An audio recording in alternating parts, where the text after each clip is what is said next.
Salut à tous, aujourd'hui je vais vous présenter un pack de mouvements pour Roblox Studio et que vous soyez débutant ou affirmé dans le développement sur Roblox, ce pack il est fait pour vous car il est très simple à utiliser et absolument tout est documenté dans celui-ci. De plus, ce pack est extrêmement et est fait pour être optimisé pour des jeux, que ce soit des petits ou des gros jeux avec un petit ou un gros nombre de joueurs.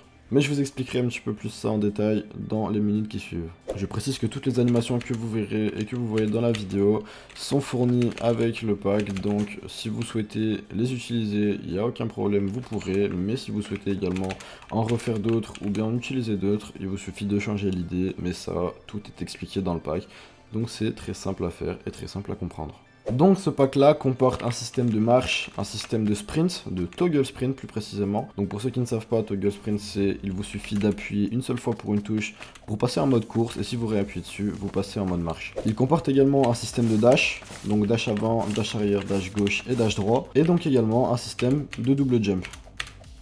Que ce soit les puissances, la vitesse ou autre, tout est modifiable. Donc si vous souhaitez avoir des dashs plus puissants, vous pouvez. Si vous souhaitez en avoir moins puissants, vous pouvez. Si vous souhaitez avoir des plus gros double jump, vous pouvez. Si vous souhaitez changer les sons, vous pouvez. Encore une fois, tout est expliqué dans le pack. Donc maintenant, je reviens à l'optimisation de ce pack. Pourquoi celui-ci est optimisé pour vos jeux? Donc premièrement, tous les effets, et même si vous souhaitez en rajouter, tout cela se passe en local. Donc ça n'affecte pas le serveur, c'est comme si aucun effet spécial était réalisé sur le serveur, donc le serveur lui ne bug pas. Cependant, eux, tous les joueurs, dans un certain rayon autour de vous, eux, voient les effets spéciaux. Donc ça, c'est des techniques qui sont utilisées dans les plus gros jeux, de façon à avoir des jeux très optimisés, qui, pour les joueurs, eux, n'affectent absolument rien. Au contraire, ça améliore l'expérience de jeu, tout simplement car le jeu est de plus fluide. Deuxièmement, pourquoi celui-ci est optimisé par des jeux? Car tout simplement, tout et absolument tout, que ce soit la vitesse ou la possibilité de dash, de faire des mouvements, quelconque mouvement par le joueur, est absolument paramétrable par des valeurs. Et je vais vous donner un exemple. Si vous avez un jeu d'aventure et qu'un joueur subit une attaque et que vous souhaitez que le joueur ne puisse plus bouger pendant une seconde ou bien plus dash, plus courir, plus double jump, cela est complètement possible avec ce pack car tout simplement il va vous suffire avec des scripts de tout simplement automatiquement empêcher le joueur de dash.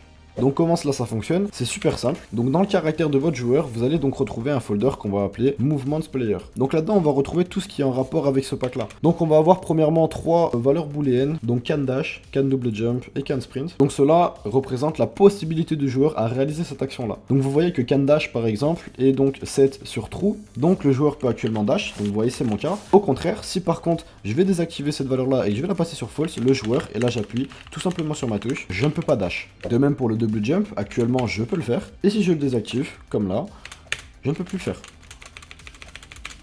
Et donc c'est exactement pareil pour le can sprint, là il est activé donc je peux courir. Par contre si je le désactive et que j'appuie sur ma touche de toggle sprint, cela ne marche pas.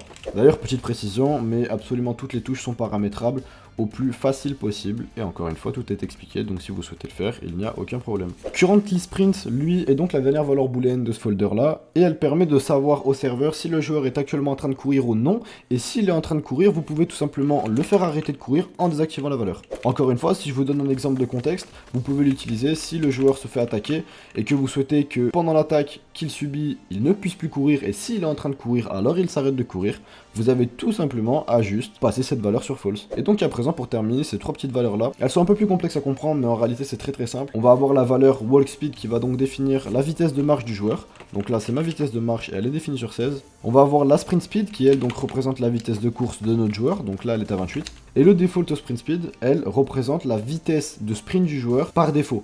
Donc je vais vous contextualiser un peu la chose histoire que vous compreniez un petit peu mieux cela. Il faut voir cette valeur là sprint speed comme une valeur de course, donc vitesse de course du joueur temporaire. Encore une fois par pur exemple, si vous souhaitez dans votre jeu d'aventure que le joueur avec un item, il puisse se transformer dans un mode qui ce mode là va donc booster ses stats et il va pouvoir courir plus vite pendant qu'il est dans ce mode, il va tout simplement vous suffire de modifier cette vitesse de course là. Et si le joueur pendant ce mode s'arrête de courir, il va automatiquement se redéfinir avec une vitesse de course walk speed parce que le joueur ne sera pas en train de courir. Et s'il se remet à courir pendant le mode, il va tout simplement se redéfinir à une vitesse de course qui sera celle définie par le mode. Donc je vais vous montrer un exemple. Donc là j'ai une vitesse de course qui est à 28, je cours donc j'ai une vitesse de course à 28. Et imaginons que je passe dans un mode, donc on va avoir une walk speed qui va être un peu plus élevée, donc on va la mettre à 50 par pur exemple. Je passe à 50. Et là, si je me mets à courir, j'ai une vitesse de course à 50. Néanmoins, si je m'arrête de courir, je me retrouve avec une vitesse de marche qui est donc bien celle à 16. Et si je me remets à courir, elle est à 50. Donc, Default Sprint Speed, elle va en quelque sorte servir comme ressource à la valeur Sprint Speed de façon à retrouver la valeur de base Sprint Speed du joueur, donc pouvoir la redéfinir. Donc voilà, je pense qu'on a fait le tour de la vidéo et que je vous ai présenté l'intégralité du pack. Comme je l'ai dit au départ de la vidéo, mais je le conseille à tout type de développeur, que vous soyez débutant ou affirmé, je suis convaincu que le pack vous servira. Comme je l'ai dit également, mais tout est documenté, donc vous ne rencontrerez aucun problème. Tout est très facile à appliquer, donc ne vous faites pas de soucis, il n'y aura pas de problème. Et si au cas où vous rencontrez des erreurs ou bien que vous avez des questions par rapport au pack, n'hésitez pas à venir sur le Discord de Bellminds, poser votre question et je ferai de mon mieux pour pouvoir vous répondre. Et dans tous les cas, si vous avez une erreur, on réglera le problème ensemble. Le pack est actuellement disponible sur Payhip, il est réellement pas cher, alors foncez, c'est vraiment l'occasion. Croyez-moi, vous en serez pas déçus. N'hésitez pas également à vous abonner pour suivre les projets, les jeux qui vont arriver et les prochains packs qui arriveront également. Mettez également un like, activez la cloche, ça me ferait extrêmement plaisir. Et puis, on se retrouve dans une prochaine vidéo.